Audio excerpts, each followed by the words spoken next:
अब इस टाइम पे अब आज हार्वेस्टिंग करेंगे तो 10 क्विंटल से कम नहीं निकला। इससे पहले 10 क्विंटल निकला था। 10 क्विंटल निकला था।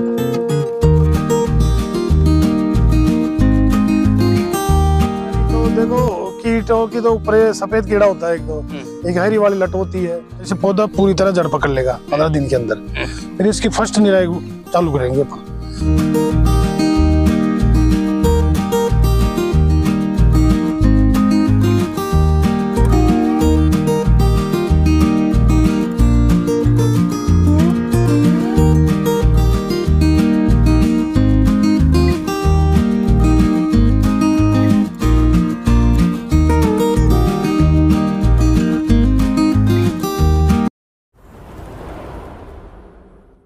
किसान भाइयों नमस्कार, फार्मिंग चैंपियंस यूट्यूब चैनल पर आप सभी किसान भाइयों का हार्दिक स्वागत है।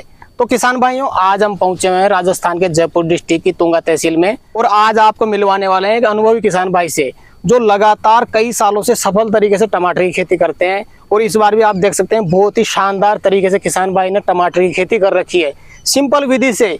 इसमें खास चीज आपको देखने को मिलेगी, यहाँ पे इन्होंने ड्रिप भी नहीं लगा रखी और मल्चिंग भी नहीं लगा रखी।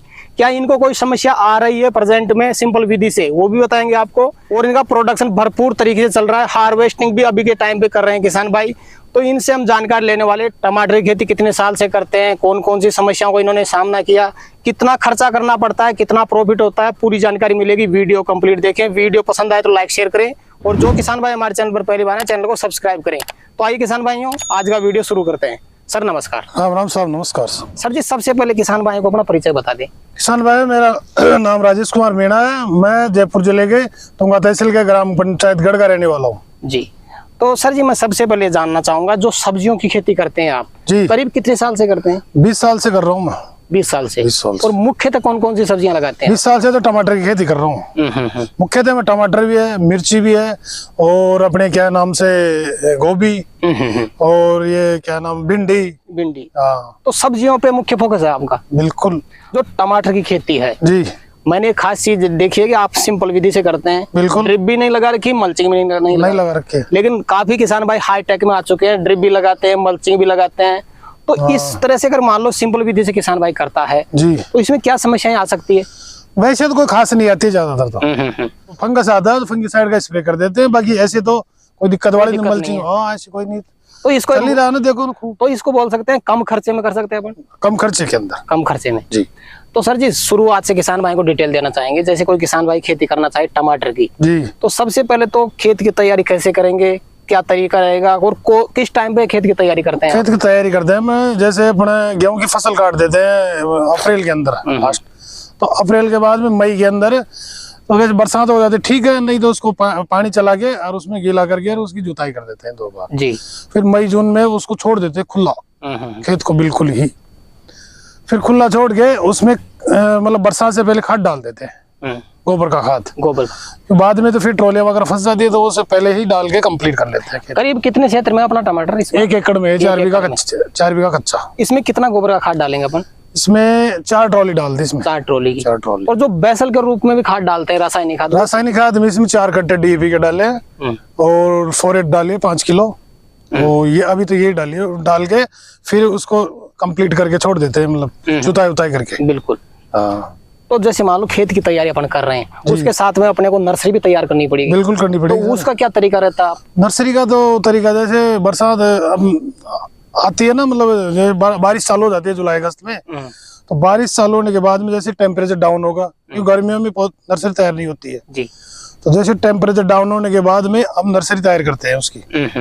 तो वैसे छोटी छोटी बेड़े बना के, अच्छा, और उसमें गोबर का खाद डालते हैं, और जब होता है ना मतलब हल्का सा DAP फोरेट वगैरह डाल के उसकी निराई गुड़ाई अच्छी तरह कर लेते हैं बेड की, और उसको कंप्लीट पूरी तरह से प्लेन करके और फिर एक एक पौधे का बीज रोपण करते हैं। जी जी।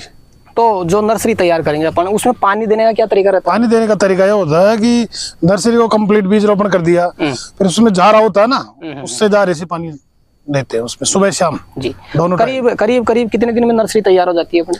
ये हो जाती है 20 से 25 दिन में हो जाती है। 20 से 25 दिन में प्लांटेशन करने लायक हो जाती है। बिल्कुल 25 दिन में तो प्लांटेशन के लायक हो जाती है। तो प्लांटेशन जब अपन करेंगे जी, तब हमारा तरीका क्या रहेगा? पहले पानी चलाते हैं, प्लांटेशन करते हैं, प्लांटेशन करने का समय भी बता दी किसान भाई। प्लांटेशन कर मतलब उससे पहले अपन क्या करेंगे, जैसे बारिश हो गई तो जमीन को जैसे जुताई करके छोड़ रखा था ना जी, उसमें और जुताई करके ताजा और फिर बेड बनाएंगे ट्रैक्टर से। अच्छा, बेड बना के, बेड की दूरी होती है 2 बाई 2 की, करीब बेड से बेड की दूरी 2 फीट मान सकते 2 फीट बीच। हाँ 2 फीट में, ये 2 फीट हो गया ना।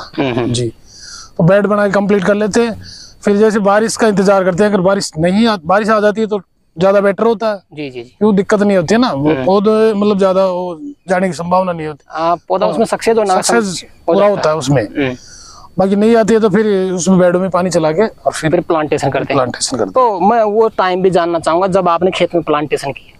प्लांटेशन देखो जुलाई के फर्स्ट वीक में तो हम पौध तैयार कर लेते हैं और ये जुलाई लास्ट तक तैयार हो जाती है। अगस्त के फर्स्ट वीक में प्लांटेशन स्टार्टिंग कर देते हैं।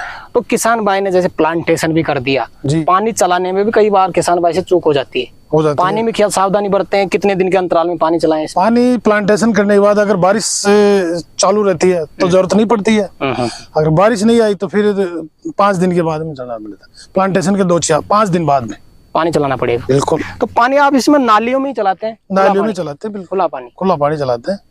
तो सर जी जैसे अपन लगातार पानी चला 2 रेसे चलाते हैं। लगातार पानी चला रहे हैं, इसमें ग्रोथ के लिए कोई खाद वगैरह आप पानी के साथ डालते हैं? 19 खाद डालते हैं, डीएपी भी देते हैं निराई के समय। निराई वो किस तरह से देते हैं, कब देते हैं? वो देते हैं जैसे अपने प्लांटेशन कर दिया इसका तो 15 दिन के बाद में इसकी निराई चालू करते हैं। अच्छा, जैसे पौधा पूरी तरह जड़ पकड़ लेगा 15 दिन के अंदर, फिर इसकी फर्स्ट निराई चालू करेंगे अपन। तो उसमें फर्स्ट में क्या है कि हल्का हल्का डीएपी दे देंगे। तो डीएपी से क्या है कि जब पौधा की स्टार्टिंग ग्रोथ होती है ना, ग्रोथ अच्छी होगी ये। फिर बाद में निराई वो पानी चला देंगे उसके अंदर, और पानी चलाने के बाद में जैसे फिर निराई चलेगी, वो तो 2-4 निराई होती है। 4 बार निराई। हाँ, क्योंकि अपन मान मल्चिंग नहीं है तो उसमें खरपतवार हो जाता है। खरपतवार होती है क्योंकि बारिश होती है तो पानी से होती है।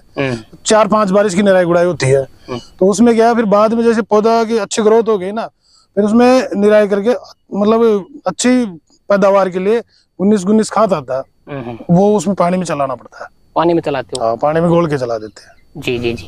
जैसे किसान भाई टमाटर की खेती करता है तो इसमें समस्याएं या बीमारी कौन कौन सी लगती है? इसमें बीमारी तो देखो कीटों की तो ऊपर सफेद कीड़ा होता है एक हरी वाली लट होती है, और भी कुछ छोटे मोटे ऐसे होते हैं ना कीड़े वगैरह लग जाते हैं, पत्तों को काटने लग जाते हैं। तो उस पे अपन स्प्रे करते हैं। स्प्रे कीटनाशक का स्प्रे करते हैं जी। तो उसमें क्या है, स्प्रे में जंप और एडमायर का जो स्प्रे होता है ना वो बेस्ट होता है। बायर कंपनी का होता है वो। जंप और एडमायर ये स्प्रे जैसे कई किसान भाई बोलते हैं कि माथाबंदी आ गई, ऊपर से पत्ते सिकुड़ने लग जाते हैं। हाँ। तो उसके लिए कौन सा यूज में लेते हैं स्प्रे? उसमें भी यही बेस्ट रहता है, जंप और एडमायर। यही लेते हैं आप? जी बिल्कुल जी। तो सर जी जैसे किसान भाई अच्छी तरह देख रेख भी करता है, अच्छी केयर करता है, तो करीब फर्स्ट प्रोडक्शन आने में कितना टाइम लग जाएगा अपना? फर्स्ट 60 से 65 दिन के अंदर चालू हो जाता है। 65। करीब हार्वेस्टिंग करते हुए कितना टाइम हो चुका आपको? 2 महीने हो गए करीब। 2 महीने का? करीब 2 महीने। तो एक बार में जो हार्वेस्टिंग करते हैं आप कितना माल निकाल लेते हैं एक बार तुड़ाई करते हैं? एक बार में शुरुआत में तो जैसे 1 क्विंटल के आसपास निकला था, फिर जैसे बढ़ता ही गया, कभी 2 क्विंटल 5 क्विंटल। अब इस टाइम पे अब आज हार्वेस्टिंग करेंगे तो 10 क्विंटल से कम नहीं निकला। इससे पहले 10 क्विंटल निकला था। 10 क्विंटल निकला था। तो सर जी करीब हार्वेस्टिंग कितने दिन के अंतराल में करते हैं आप? 5 दिन के अंदर। 5 दिन के अंतराल में। तो आज आपने यहाँ पे हम देख रहे हैं लेबर लगा रखी है जी। करीब कितने किलो टमाटर तोड़ सकता है एक आदमी? 1 क्विंटल के करीब तोड़ लेगा आराम से। 1 क्विंटल के आसपास? हाँ, सारे दिन में तोड़ लेगा 1 क्विंटल जी। तो ये कितने दिन तक चलती है अपनी जो फसल है टमाटर की? ये 3 से 3.5 महीने तक चल जाती है, अगर पेड़ सही रहेगा ना तो पौधा स्वस्थ, कोई दिक्कत नहीं। थोड़ी देख रेख करें, देख रेख के हिसाब से। हाँ। तो फर्स्ट बार में आपको मार्केट से दाम क्या मिला? अभी के टाइम पे मार्केट से दाम क्या मिल रहा है? फर्स्ट बार में तो हमें 40 से 45 पे मिला था स्टार्टिंग में। अच्छा जी। और फिलहाल क्या चल रहा है मार्केट? फिलहाल तो 15 चल रहा है, 15 से 20 का लगभग। कहाँ पे माल कहाँ पे जा रहा है अपना? जयपुर जा रहा है, मोहाना मंडी जी। तो आगे क्या उम्मीद लगती है? टमाटर का भाव बढ़ेगा कि यही चलेगा? अब देखो तो प्रोडक्शन के ऊपर है, यदि ज्यादा प्रोडक्शन हो जाएगा तो भाव डाउन होगा, अगर प्रोडक्शन कम रहेगा तो भाव बढ़ेगा।